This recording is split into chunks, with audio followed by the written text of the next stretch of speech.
What's up? Welcome to the coaches meeting. Grant Cohn, the coach. Can't stop, won't stop. Rockefeller Records, because we get down, baby. We get down, baby. Girls love us. Yeah. We right there. You don't know about the remix. That was the remix with Chingy. Yeah. Remember that? All right, so we're talking about Kyle Shanahan today. Are the Niners taking power away from him? Mike Silver came out with a killer article today in The Athletic. He doesn't really think of it as Kyle losing power. I don't really know how you want to phrase it, but it seemed like in the past, the Yorks in particular never said no to Kyle Shanahan. And it seems like this offseason is way different. There are constraints. There are limits. How do you interpret all of this? And do you think he's losing power? Times are changing. You know what I'm saying? Yeah. I mean, you could shape it in a lot of different ways. You could say that, Kyle doesn't have final say. There's certain decisions being made outside of Kyle. They decided to make it more of a collaborative effort. You know what I mean? You can, however you want to say it, but the facts are is that. Yeah, that was my corporate voice. We're just going to try to streamline this process, make it more of a collaborative effort. We don't want to handhold the expedition here, But really. How it comes off is that these decisions ultimately come down to money. And that's what this is all about. The Yorks, the Jeds of the world, they have to own a lot of these bad contracts. These guys are getting older. They're not winning. All right. And it's getting to the position where there's some other financial endeavors that the Niners have. Well, not the Niners, but the Yorks have under their belt. They've just moved into another football club, but as far as soccer is concerned, and right now the Niners had their chance. You look at it like children, right? You get multiple kids. Hey, you know what? It's not the Niners' time anymore. You had your time. You had your window. We all got in the car and went to school and pushed you off into graduation. All right, you had your time. Now, go be a productive member of society. It's time for your little brother to get the same type of attention. And the Niners have overstayed their welcome as far as mulligans are concerned. Like, I think moving on from here on out, you're going to see a lot of, cause and effect directly when it comes to the Niners. Like, if players don't work out, they will be cut, right? Yep. There's no grace period anymore. I don't feel as though there is. Don't you feel like there's a little bit like reacting to what the Eagles did? I mean, the Eagles had a down season. They fired a bunch of coordinators. They kind of put the head coach on notice, and they came back and won the Super Bowl. So instead of firing Kyle, they fired a bunch of coordinators. And like a big difference in the Niners and the Eagles is that the Eagles coach, say what you want about him, he just coaches. He's not involved in personnel decisions, financial decisions, play calling. He just is the head coach. And I think the Niners are looking at their team being like, you know what? Our head coach is everything. And he made some bad financial decisions last year. So why don't we just rein him in and give him one job? And we think he's really good at that one job. Only difference is the Eagles have Howie Roseman and the Niners have Parag Marathe. And maybe they're both really good with the salary cap, but I feel like Howie Roseman actually does have an eye for talent. And I don't know that Parag Marathe does. So if it's more power for Parag, I'm not sure that that's necessarily the greatest thing in the world for the Niners, but it might not be bad. Might be better than Kyle, who just spends. Well, I see it a little differently, Grant. Okay. I don't look at it as them taking more off of his plate in order to elevate his skill set. I see it more as, hey, we're going to get our bang for our buck out of you. We propped you up. We paid you. You're the highest paid non-championship winning coach in sports, not just football. Okay. And we've done right by you. It's time for us to get to the business of the organization, which is making sure that we're viable. We've pushed and we've poured into your project of trying to get you to a Super Bowl. Now we're teetering on the side of malfeasance as an organization, overpaid guys, guys that continuously get hurt. We've got a $30 million a year receiver that we don't know what's going on with him, right? We've got used to be the highest paid running back in the league who's coming off of injury. And then we can go on and on with the players. I want to get to the point. Basically, what I believe is that the Niners are looking at Kyle's situation and saying, no, you're going to clean this up. We're going to fix these contracts.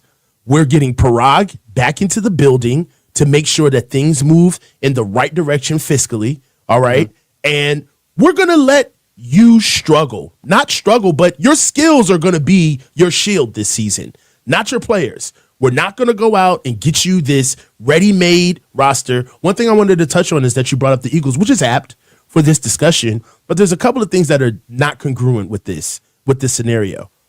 The Eagles were like 1 to 2 players away from being a Super Bowl team, right? They went and got Mekhi Beckham, stuck him in there. They got some things on defense, but they didn't have the holes that we have right now, right? They're not wholesale moving off of bedrock cornerstone players like Deebo Samuel and thinking about moving on from newly signed players like a Brandon Ayuk. I believe that the Niners, they're not regrouping. I mean, they're not reloading, they're regrouping. I believe that we're not in a championship window.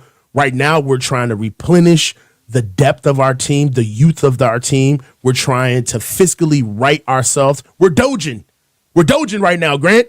You know what I'm saying? But right now, I just think that the Niners are cleaning up shop and they're putting, as long as Kyle Shanahan is the head coach of this team, the NFL is always going to think that he's striving for a Super Bowl. And I think for the Niners as an organization, that's enough. Let Kyle go out there and push the line. You go out there and talk championship. But we're handling the business. You deal with what we give you. And I don't blame them. They sat back and let Kyle, he had a real good time on their watch. And I mean, $334 million last year. That's just a crazy number to end up going 6-11. And I think it's fair. I don't think it's. I saw some people on like Rob Guerrero. I saw him online today saying, this might not be so good. Parag's been in power before. Those were lean years for the Niners. Yes and no. I feel like when they ran off Harbaugh, it was really a coup for Trent Baalke, and I think he was making a lot of the decisions. But I don't know for sure. What I do think Jet is wasn't good, comfortable with John. Yeah, what I do feel good about though is like Kyle did have too much power. He shouldn't have been allowed to say, I don't care about all the work the scouts have done. Here's who I want to draft in round 1. Here's what I want to trade up for in round 3. I don't think that's good for the organization. I don't think it's good for the organization for him to be like, right after coming back from a freaking wedding from Christian McCaffrey being like, you know what, pay this guy. It's really important to me. Yeah. Those things, you can't have that kind of a structure in your organization. So it feels like it's becoming more professional. As it should be. Listen. I believe, one thing that struck me, did you get a chance? Let me just ask first. Did you get a chance to read Debo's homage, like his farewell to the team? I loved when he spelled Parag names P-R-O-G. That was great. Yeah. Love that. Shout out Parag. So one thing that did stick out to me is there was a little bit of confirmation on our side of just how close we believed Kyle was with some of his players. Now, albeit this is, according to Debo, he is the player. Like, that's his boo, right? This was more of a love letter to Kyle. But one thing that it did kind of strike me as is that there cringy. I got to be honest. There were sections of that letter where even if that stuff is true, I wouldn't have shared that. Right. Like, Kyle has told me things about his life that have gone through, that he's gone through with everything. Like, we're like that close. It's like, dude, you're 28. Yeah. What are you alluding to? And why? How did you guys get so hot and heavy? Jesus, get a room. Yeah, you're like 20 years younger than this guy. How much can you really have in common? Yeah, and Kyle, what are you doing? Like, what is this? Like, the Babysitters Club? Like, I don't understand why you're swapping diary stories with your players and you're trying to get the best out of them. Like, what kind of that's... Did you see that? I don't know if you read Mike Silver's thing, but he said he had a detail that when Debo requested a trade the first time in 2022, Kyle and John flew out to Debo and tried to like talk him out of it, and they thought that would work. and it didn't. They thought they were that tight. That Kyle could just go out there and be like, "Come on, man, come on." And yeah, like get FaceTime with him. Yeah. And a lot of but you see the back end of that. The front end of that is that you get a season like 2022 out of Debo, right? Which is all world, right? He goes off. But then the back end of that is every off season. What is the same old storyline? Is Debo going to be in shape? Yep. Is Debo, you're right? Debo's proud of how much he's in shape. He's sending Kyle pictures. Like, bruh, it's time. I saw that. That was the funniest thing, by the way, the sending Kyle shirtless pictures things. Like, it was very funny. Okay. But cool. One thing that I just saw for that is I didn't, okay, Debo's gone, so this really doesn't matter as far as he's concerned. But it did ask me, like, God, do you have relationship like with that with multiple people on the team? Yeah. Like, and if so, even if you have a relationship remotely close to that, that's not good. Like, no, bro, the boss, dude. If you're gonna run a team, and you're gonna be the head coach. You got to sacrifice being on that level with the players. Like, maybe later, maybe after they're done coaching maybe you're done coaching them. But I do agree, the professionalism needs to rise.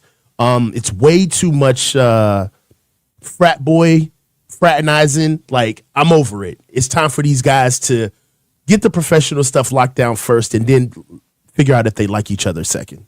Yeah, because that stuff cost the Yorks a lot of money. I feel like they're over it too. And I think it's a good thing. I mean, hopefully it doesn't just mean that Parag makes all the decisions with the roster from now on. I don't think that's what it means. I would think this means John Lynch gets more power. Mm-hmm. That it's not just a Kyle Shanahan show, that he can just show up and be like, I want this guy. Yeah. Keep him. Draft him. It is what it is. I watched his tape. I know what it takes. He fits. It's like, nah, those days are over. It took so long. Yeah. I'm glad it's over, though. Like, now they're going to have to start talking about guys in a way of what they do and what they can't do. I'm kind of over the Hallmark stories of how they fell in love with a player. I'm over that. Like, can the kid play? Is he healthy? Can he play right away? And can we get him on the field? We're older, so we got to find guys that can actually play right away. These rookies are going to play. All right, so I got a question for you. It seems like with a new sheriff in town, it could be Parag, it could be Denis. There's new marching orders in town, and it seems like the theme of the offseason is anybody can get it.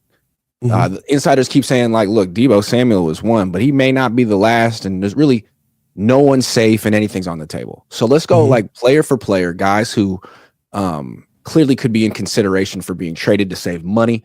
And I want to get your take on where you think they could go, how likely you think it is that they could go, and how necessary you think it is that they should go. Brandon Ayuk, the guy who almost got traded last year, Kyle Shanahan stepped in at the very last minute and said, no, we're signing him. I mean, if we're going to scale a 1 to 10 and 10 being the most, I'd say 10 on all scales.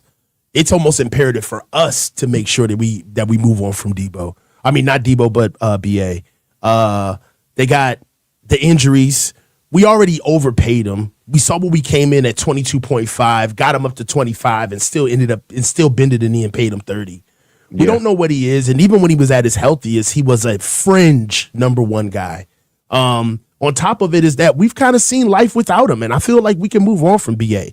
He's not that necessary of a player to have on the field, especially for what he can do. And then we don't even know what he is after he gets paid. It's time for us to get younger, faster. Also, another thing, it's time for us to challenge Kyle.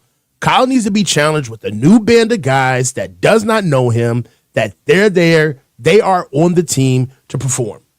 Like, I kind of feel like anybody who has some type of backstory with Kyle needs to go. It's time to just shake everything up, right? So, yeah, I believe on all fronts. The Eagles don't have a contingent of players who are on the team because they're super close with Big Dom or Little Dom. Yeah, it's not. They don't do it like that over there. No. It's almost kind of like, what team does it like that other than the 49ers? What team has a clique of players that's super close with the head coach, but only a certain segment of the players, and they happen to be the guys who get the most money? It's weird. It's weird. It's very weird. It's very unbecoming weird of the 49ers. It's not professional. No. You know what I'm saying? And the teams that see it, we look bad as an organization. It's cronyism. Throwing money away to certain people. All right. So Brandon Ayuk, I mean, best guess as to a team that might want him. The Patriots. We heard a lot about that. Patriots. I would go with the Patriots that might take a stab at him. I would think the Commanders may take a stab at him. They got a lot of money.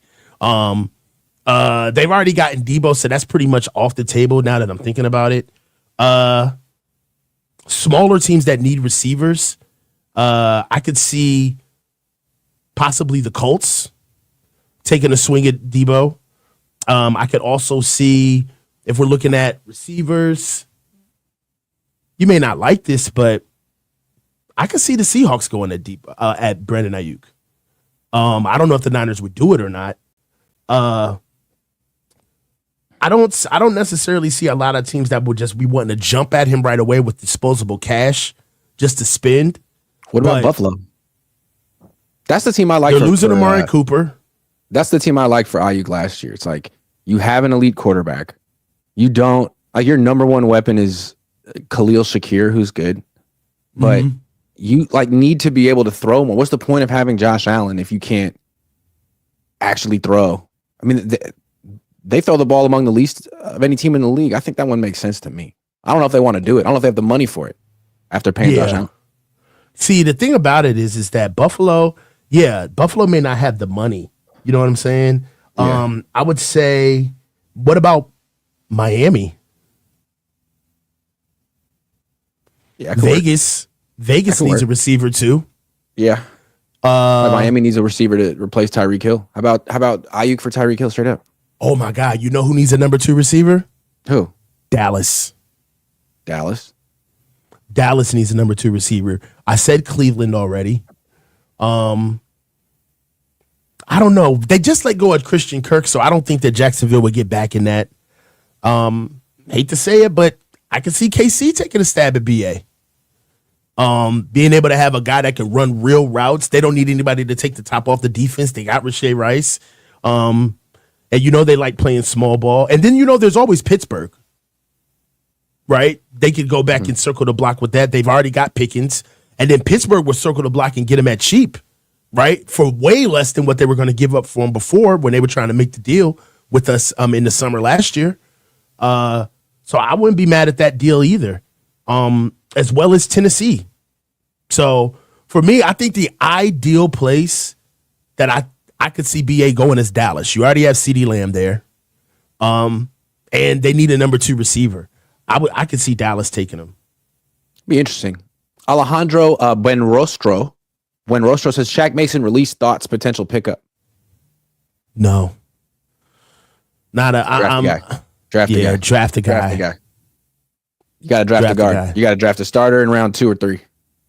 Yeah. Dave Sims says, I got over 100 subscribers already. Thank you. Dave. Jewish guy says, is a pick swap with any too much for BA? Hell yeah. Pick swap? Yes. Number 4 pick? Yeah. Yeah. I'm thinking like a fourth round pick from New England. That's what you're getting. 4th round pick. Yeah. Nathan Ed says, thoughts on Saleh potentially replacing Kyle Shanahan? It's there, but I don't think it's more of a position of could we get Saleh, but I think it would be, does Saleh want us? Got to look at it that way. I think that's what it would be near the end, because Coach Saleh is he's going to be a leading head coach candidate next year in the offseason. Again, it's going to happen again. So especially if he writes the defense. So I don't know. If the Niners would do it, they would have to be like forceful, not like, hey, we kind of got an opening. I think they would have to like go straight to him. Do you think Saleh would take Kyle's job like professionally? Do you think that would be bad for him? That feels like something he wouldn't do. That feels like he's a loyal guy. I think that'd be like Jim Tom Sula taking Jim Harbaugh's job. Yeah. Because I think one thing you got, like what Saleh has, is this entire Shanahan network. And if you would do something like that, maybe the network might turn its back on him. You know what I mean? Yeah, there might be a lot of people that take Eric Mangini. Yeah. You know what I mean?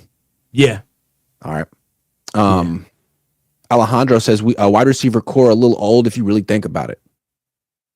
It is. Well, I mean, this might be Jennings' last season on the team. He's going to be a free agent in 2026, and if he has another 70 catch season, he could be priced out. Definitely priced out for sure. Yeah. All right. Let me give you another name. People talking about Joey Bosa. We'll talk about him in a minute, but Nick Bosa is like the most expensive player on the team right now. He has an option bonus that's going to cost the Yorks $29 million on April 1st. He hasn't lived up to his contract the last 2 seasons. He's been good, not great. He is a good player, and I think he does have trade value. So Brandon Ayuk, you might get a 4th round pick. Debo, you got a 5th. Nick Bosa, could you get a 1st? Could you get a 1st plus? Would it be worth it? What do you think? Should they, could they, would they? Yeah, I would do it. He's 27 years old right now. Okay. And honestly, he's kind of like right in that sweet spot of you could still kind of push off that he's still in the front end of his prime. Right. The biggest thing that I see with Nick is that we just got bigger fish to fry as far as actually getting another rush edge over on the other side of him. All right. We still have an entire defensive line to fill out on top of an O-line to fill out. And a lot of that has been tied up in his salary. I think that, us giving us 19 and a half sacks two years ago, yeah, that's cool. But for what he's done thus far, I just don't see it. I think that the Niners are in a position where if they're going to rip the Band-Aid off and really push forward, you can't like go in with a scalpel. Some things you're just going to have to rip right off and move on. So look, we got to move on from Nick. I don't necessarily see 30 plus. What is it? 32. I don't see $32 million a year being used viably. I don't get it. So yeah, if the nine, and then also he may have to be a casualty just from the simple fact that we blew all of those picks, which we still have to pay for the Trey Lance for the Trey Lance deal. All of those years without 1st round picks, we got to catch up. Got to get more guys, man. We're behind right now. The only thing that has kept us like in the fight right now, outside of us going to the Super Bowl last year, is name recognition. But those names are getting older, And we haven't talked about Joey, but yeah, please no. Well, we'll get to him in a second. The thing with Nick, I think, is interesting is like if the Niners are looking at this year as like a reset year, which that's the word Lynch used, reset, recalibrate. You have $65 million in dead cap and counting. It could be 100. You're clearly going to lead the league in dead cap. You have an easy schedule, but like if it's all about putting yourself in the best position possible for 2026, I mean, I can't think of a move that would really help them more than trading Nick Bosa. Like he could get you potentially multiple 1st round picks or a 1st and a 2nd, and that could set you up to have a really good young, cost-effective team in 2026. I mean, it'd be like the Lions trading Stafford. I mean, you could get a whole lot for Nick Bosa, and I mean, as good as he is, he's not as good as multiple defensive linemen. He is the pick, though. If you look at it, Christian McCaffrey, you're not going to really field much for him coming off injury. Same thing with Trent. I wouldn't get rid of George at all. He's coming off arguably the best year of his career, and even all-world tight end such as himself, people would still underpay us. We wouldn't get the bang for our buck, and we would lose so much not having George on the roster. Nobody on offense is really tradable outside of Brock. I think our biggest trade pieces right now would be, I'm not ready to move on from Fred Warner. Fred Warner's a cornerstone player, so you don't move on from him. It's Nick Bosa and Brock Purdy. That's it. That's the only thing that would actually move the needle and get the Niners real picks, real assets. I mean, if they traded Bosa, they'd instantly have 2 1st round picks this year and 2 1st round picks next year. Most likely. Okay. Would you get a 1st this year and a 1st this? I don't know. I mean, I think what you could do is get a 1st this year and a pick that's like conditional, like a 2nd that becomes a 1st if he has 13 sacks, something like that. You know what I mean? Yeah. And there's a lot of a lot of teams that are like a player away that need like a Philly. They're looking for a guy. Washington again. Commanders they're looking for a guy to kind of fill out what they have on the D line. Cleveland. If they're thinking, I think Cleveland is also a great trade partner for Brock Purdy. You don't like Shador Sanders. You don't like Cam Ward. You know, you need somebody to actually kind of right the ship of your horrible quarterback choices in the past. Bringing in Brock Purdy will work with Cleveland. I said this early on in the offseason. If Deebo Samuel is gone, hang it up. Nobody's safe. If Deebo gets moved, I don't think that there's a contract on this roster that's safe. And judging off of the very hot and heavy goodbye letter that he gave to Kyle, I don't think there's anybody that can top that as far as what they mean to the team. So, yeah, I think it's a yard sale, man. Nobody's safe. And I like that. You know, we haven't won. We've been grinding away at the same team for over 5 years. And it's time for us to either move on from the team or move on from the regime. They want to keep the regime, so the team's got to go. Well, the thing with Brock, Albert Breer was on the Rich Eisen show yesterday, and he said, Rich Eisen asked him flat out, like, is the Jason La Canfora report correct? $45 million a year initial offer. And Breer said, I think it's pretty clear that the Niners want him in the 40s, and Purdy's camp wants him to be paid in the 50s. Well, if that's the case, and they're, $5 to $10 million per year apart, that's significant. Remember, they were talking about wanting to get this done quickly. They didn't. They haven't. I think they're further apart than maybe they thought they would be. And if that's the case, and they can't get this done by the freaking draft, and the Titans or the Browns or the Giants call the Niners and ask for Purdy, and they can get Ward or Sanders, I'd be into that. I'd even be into Jalen Milroe. Jackson Dart. There are any number of any quarterback on a rookie deal. You could get two in this draft. Once upon a time, Kyle Shanahan got RG3 and Kirk Cousins in the same draft. I just want quarterbacks on rookie deals. I just want to get quarterbacks on rookie deals. You could get Jackson Dart, whomever. But yeah, I'm really not afraid of doing that. Well, I'm much more afraid of giving big bucks to a quarterback who hasn't really proven he's worth it. No, I agree with you. I agree with you on this front. I don't agree with Jalen Milroe, and I'm an Alabama fan, so I'm not. That's okay. I'm cool being on that. You've been doing this a lot with Jalen Milroe. You have been standing on the Jalen Milroe wagon for a while. I'm not a Jalen Milroe guy, but I wouldn't be mad at a Jackson Dart. I think that also Brady Cook out of Mizzou. I love Brady Cook. I think that he'd be awesome to come here and get on the team. Then you also have some really good guys coming in with Kyle McCord out of Syracuse. Also, Dylan Gabriel out of Oregon is another guy. So, look, right now, I've always seen Brock as a solid quarterback, as a starter, obviously a starter. But if you're moving forward, I ended off the year. I'm going to end the year off the same way I'm starting into the offseason. I'm keeping the same energy. Brock Purdy is a bridge. He's a bridge quarterback. And I think the Niners see that with offering him $45 million, if that's true. Starting out with $45 million. You don't cut off your nose to spite your face. Pay this guy generational money, all right, and then all of a sudden have to excuse it away until we finally have to get rid of him and Kyle. I think the Niners are smart. They're moving forward in the right direction. They were prisoners of the moment, especially when it comes to the season. We're going to push forward and do the best we can for Brock. And asking obvious questions during the season is kind of funny.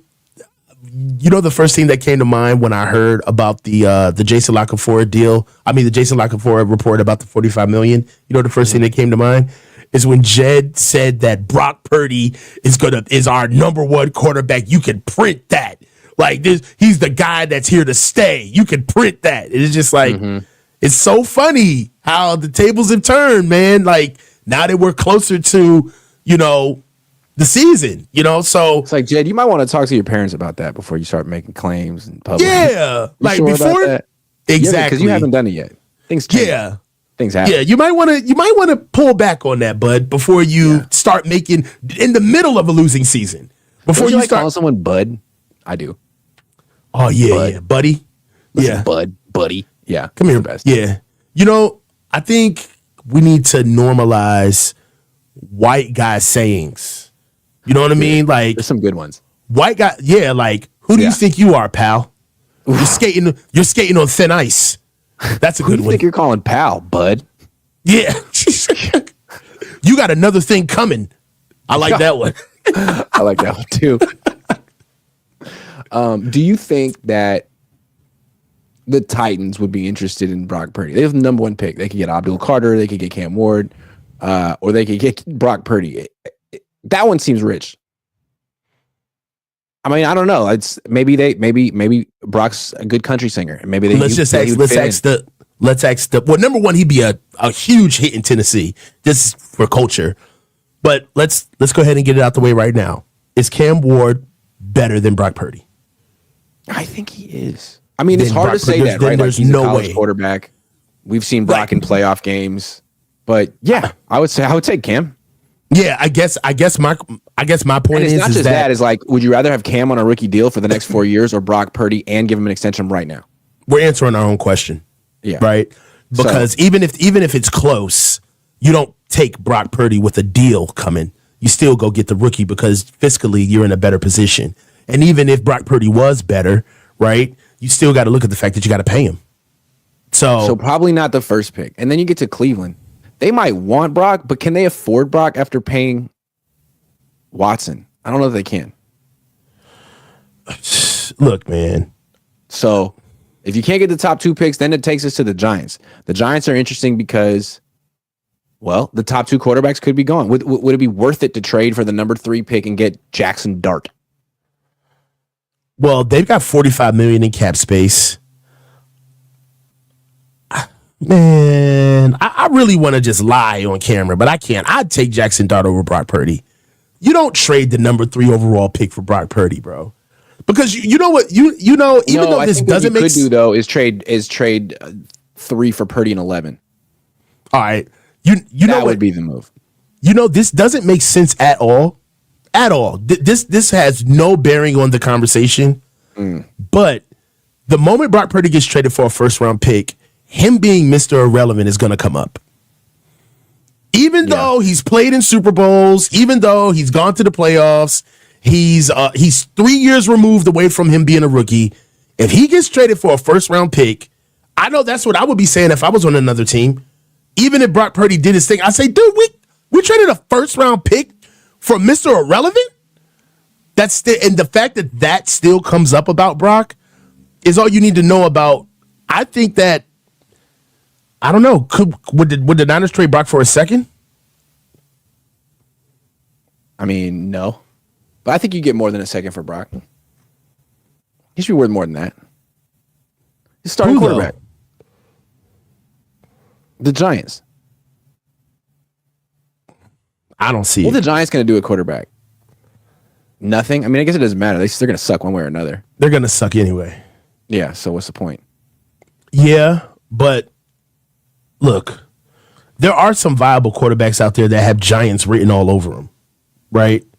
If you look at it, you know, all your young guys are still out there. Justin Fields, Daniel Jones. I don't believe that Sam Darnold signed his deal yet, did he? No. Zach Wilson is out there. Jacoby Brissett is out there. Marcus Mariota. Drew Lock is still out there. I said Justin Fields already, I believe. Joe Flacco is somebody who I think Joe Flacco's going to come here. Mac Jones is still out. They've got options. I don't think that going to go get Brock Purdy. And then another thing, going to get Brock Purdy would constitute that he's yours. Like, he's your guy, right? This isn't a winning team, right? I can see if they had like infrastructure around and a quarterback would change everything. Kind of like what the Rams did. They got rid of a quarterback to get a better quarterback, but they had infrastructure. The team was already there. The Giants have holes all over the place. They're not trading one of the best generational picks that you have for a guy that you already know what he can do, on top of the fact that you got to pay him. How do they float that on top of what they paid Daniel Jones? It would be almost like going right back into the Daniel Jones situation, but shorter and slower. Just being honest. That's true. Look, I got another name for you. Look, George Kittle. Obviously, you don't want to trade him. He's your best player. He's also going to be 32. He's entering the last year of his deal, and he wanted to get an extension. And it seemed like, you know, the way the Niners would handle business in the past is he'd get his freaking extension, maybe not right away, but at the end of the offseason. Do you think he's going to get that extension? And if not, is it fair to him to keep him on a lame duck year? Like, would this be one of the guys that you like trade? I mean, I know you want him to like end his career with the 49ers, but if you're not willing to extend, I mean, I don't know. What do you think? What's going to happen with George? George has been a company man from day one. But I think they do. George is leveraged. He's going to be 32 years old coming up. He's already 31. We got to figure out exactly what he's going to do coming off of the best year of his career. And usually, I hate to sound like skeevish, but when guys are in their 30s and they have the best year of their career, they're almost due for a down year. It just happens that way. Their body just can't recover that fast. Maybe that doesn't happen to George because we didn't go to the playoffs this year, so he has a lot of time to recover and be ready for this season. But for me, I make him play on a lame duck year. You know, right now is just not the time. And there's context with this. You could sit George down and let him know exactly why we're not coming to the table. It doesn't have to be like this stonewalled situation where he just doesn't understand what's going on. But I just think, you know, if all things being good, yes, George deserves his extension, right? I'd give him a deal that would make him a Niner for life and just go ahead and be done with it. He's earned that much, honest, in my opinion. But just it's not the time. It's not in the cards. We can't do it. So he's got to play on a lame duck year. I don't think he's going to get the contract. That's going to be interesting to see what a disgruntled George Kittle looks like. Last year, it was all about keeping it. Trent Williams he had like 2-3 years left on his deal, and they're like, but he doesn't have any guaranteed money left, and he's upset. He's really not feeling great about it. And McCaffrey had multiple years left on his deal. I mean, it was all about keeping people happy and making sure everyone was like the coach. Now, there's going to be some unhappy people on this team this year. Maybe that's a good thing. Maybe this team's been too happy. Well, look, the party's over, man. It's musical chairs. Everybody can't sit down. You know, they all rushed the Capitol and got their money. They did what they needed, but now the party's over. And extending George right now doesn't even seem fiscally possible right now for exactly what he wants. He's a $22 million cap hit coming up this year, which is nuts for a tight end. So we're in the bad years of his deal. Not to mention, we still got 3 void years with him. So, I'd play out the rest of his deal and bring him to the table next year to see what we could do. But I wouldn't give him a deal this year. He's playing on his lame duck season. Kyle Juszczyk. Who?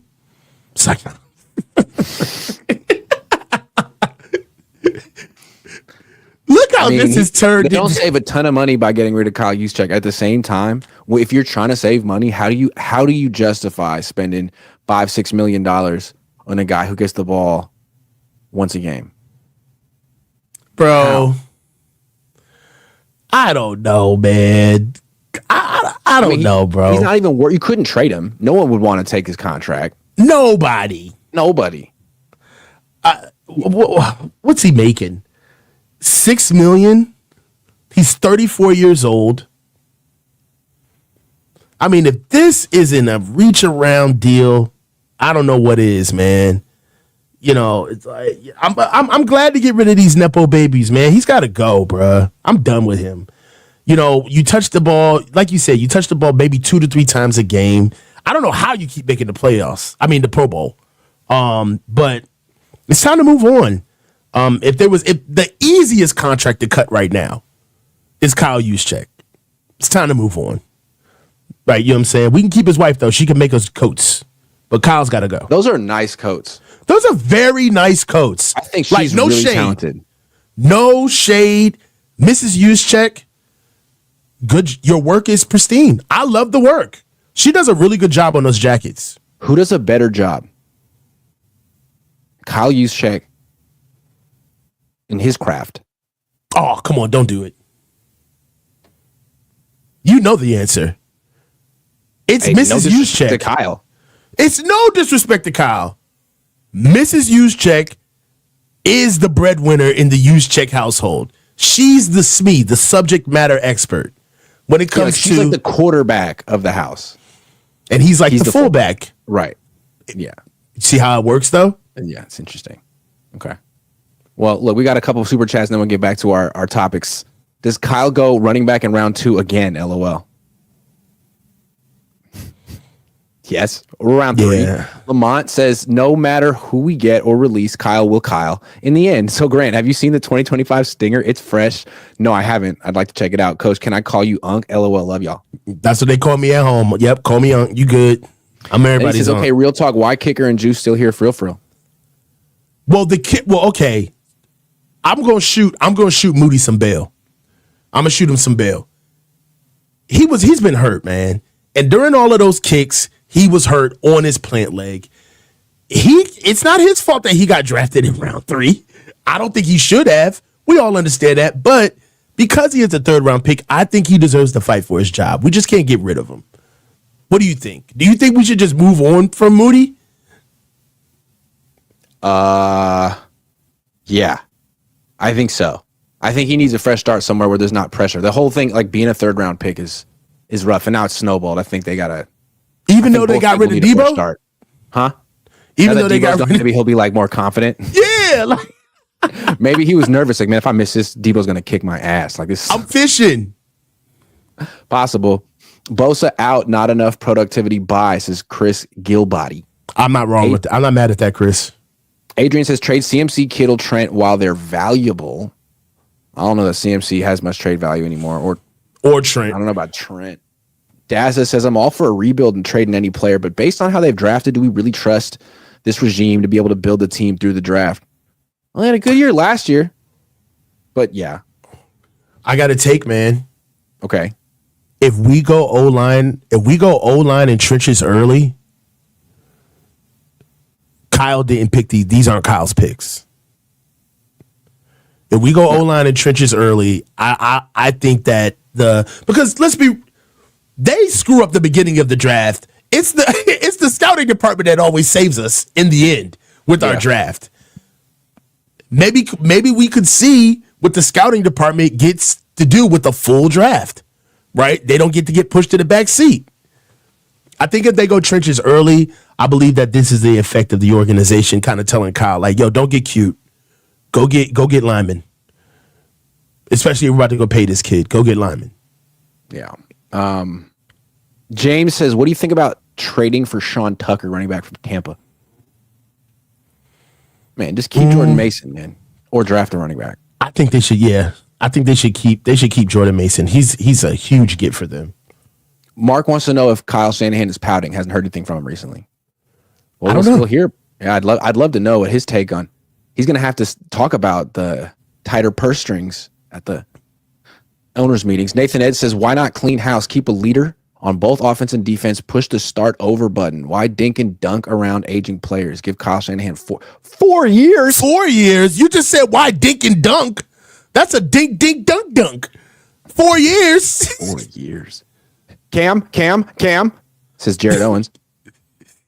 Vermilion Sports Report says, thoughts on possibly Rams winning Super Bowl Levi's. Could happen. Austin says, get rid of players a year early rather than a year late.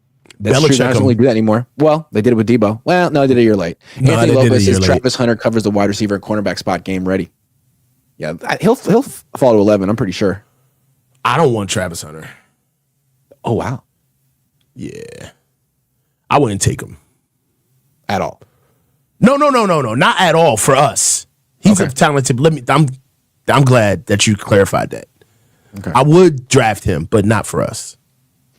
Let me show you something real quick. Okay. Little bet US action. So it's a cool segue. They have a Brock Purdy special, and it's his team for week 1. It doesn't even say if not the 49ers. It just says Brock Purdy team week 1. Niners aren't even on it. So they clearly know something we don't know. It's Browns plus 500, Raiders plus 700, Giants plus 900, Titans plus 1,000. It's all the bad teams. And then the Jets and the Rams. Well, how would the Rams trade for Purdy after signing? That one doesn't make any sense to me, but I don't know. I just want to throw that out there, man. Other people There's are no thinking way. the way we are.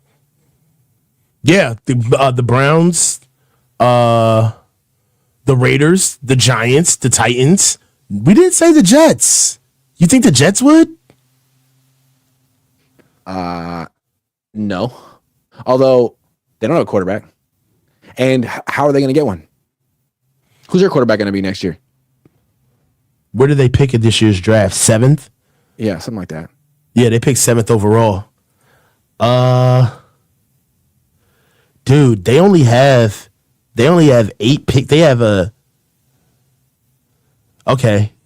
got 8 picks this year. They got a first, a second, and only a third. They got a third from Detroit. I don't know. The Jets may do it. But you know what?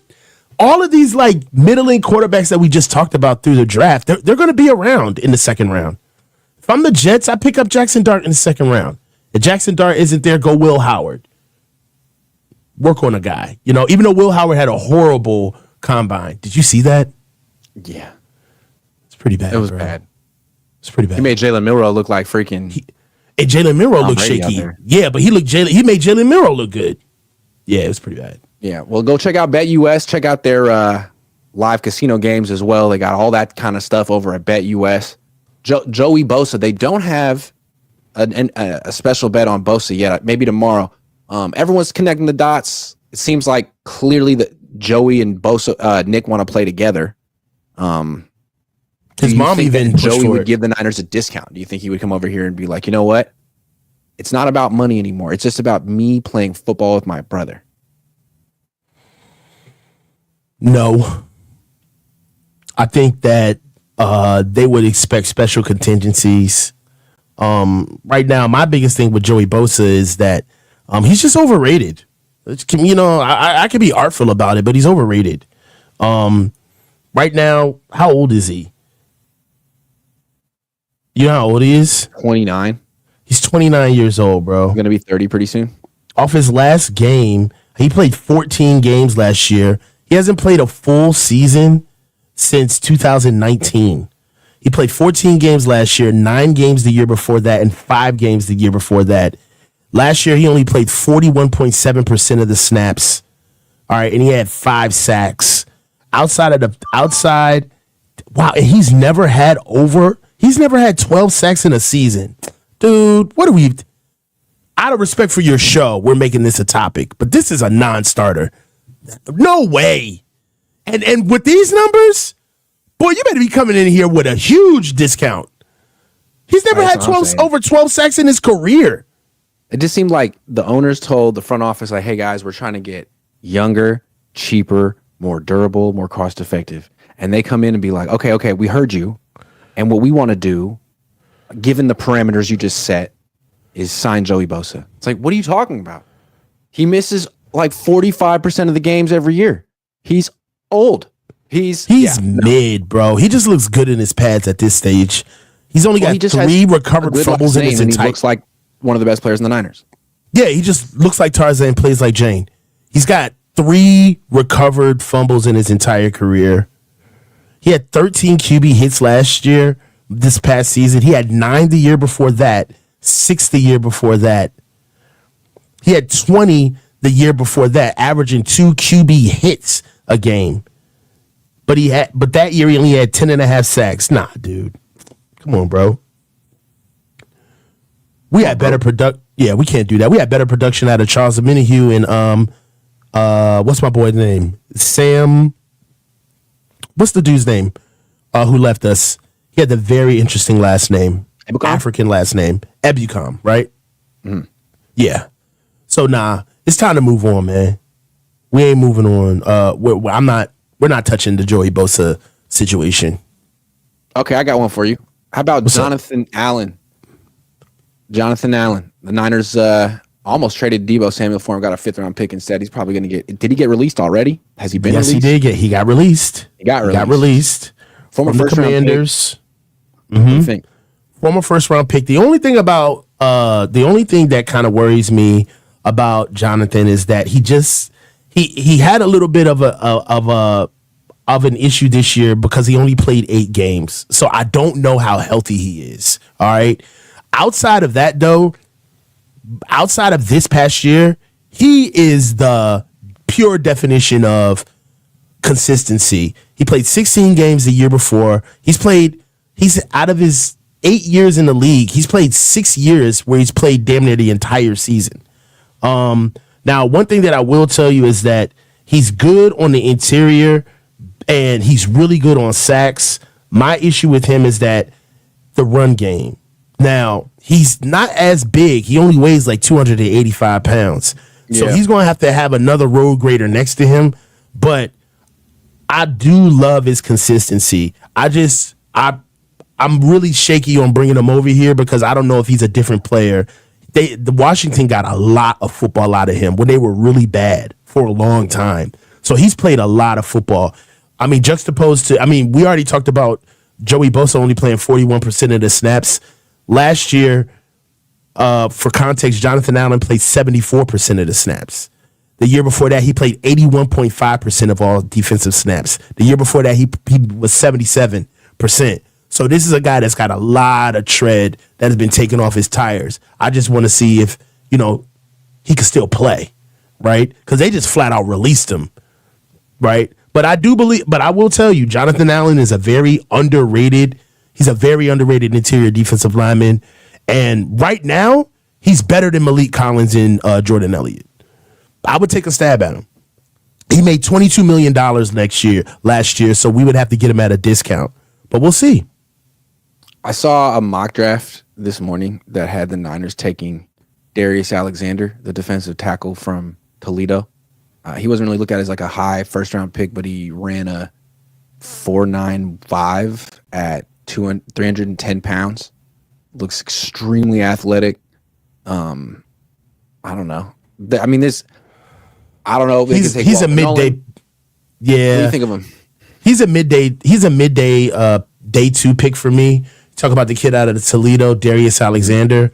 One of the things about him is that, look, he's 6'4".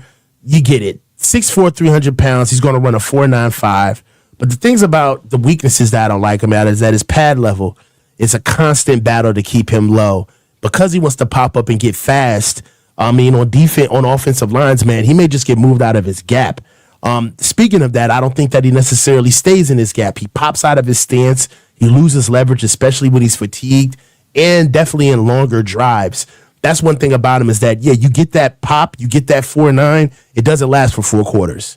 So that's something that I've seen with him is that he fades. He's also very focused on penetrating to get upfield. So I question his gap integrity. And his pass rush, it can appear random at times. Like I think that he gets to the point where he has so much speed, he doesn't really know what to do with it. So he gets in a position where he's kind of setting up moves, but he doesn't finish them all the time. He ends up messing up his spacing with offensive linemen, kind of not getting off half-baked moves. And often in the NFL, that's when you find yourself on the ground. And like I said, his motor runs hot and cold, depending on the situation. That's the only thing that scares me with a guy with that high of an upside. What you want to see is you want to be able to see that stuff be consistent across time. I don't see that with Darius. I see him, he's hot sometimes, and when he's hot, he looks like a world beater who makes a lot of mistakes. But when he's cold, he's not even noticeable on the field. So, well, the thing that's interesting about the Niners situation, their run defense is a problem. We know that. But I saw a stat from Pro Football Focus that they gave up 1.5 yards before contact per attempt last season, which ranked 25th out of 32 teams.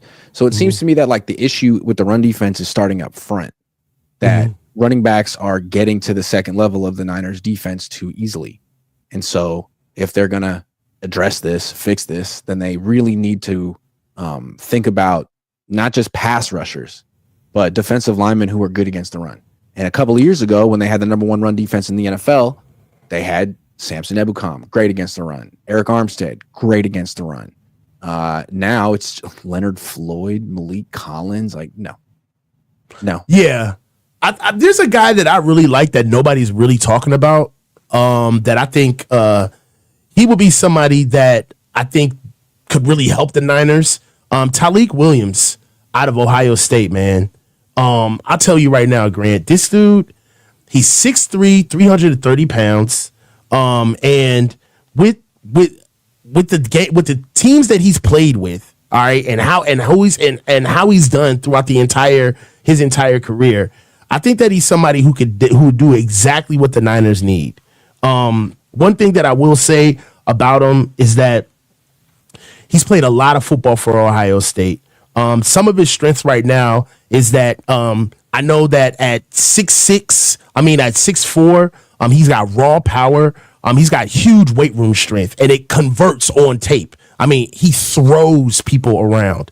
One thing about him is that he doesn't get quick up field. He stays in his gap. He's got very impressive lateral agility as well. That's one thing that I look for a defensive lineman of. Yeah, you can penetrate when it's time to go get the quarterback, but can you stay still and stay in your gap and actually move and be lightning quick inside of a phone booth?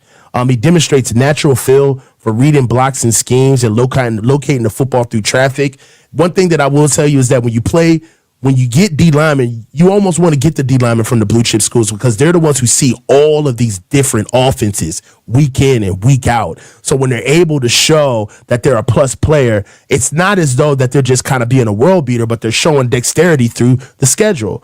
And one thing that I will say about him is that we need more leaders on this team. I've watched about 4 games of Talik Williams. He will not shut up. He's the equivalent of Dre Greenlaw at linebacker at defensive tackle. He is the guy that needs to get calmed down after every rep. That's the guy that I wouldn't be mad if we picked him up from out of Ohio State. I like that. All right. Lamont once again says, "Hey, Unc, is that at that same window behind you? Lynch was looking at Lance throwing from his office. LOL. And do you think Jed yells at Kyle or just talks?" I think they talk. I think that's one of the issues is that that's all they do. They discuss. I think they do have a great relationship. Jed has talked about it ad nauseum. I think the real question is that do you ever think that Kyle yells at Jed?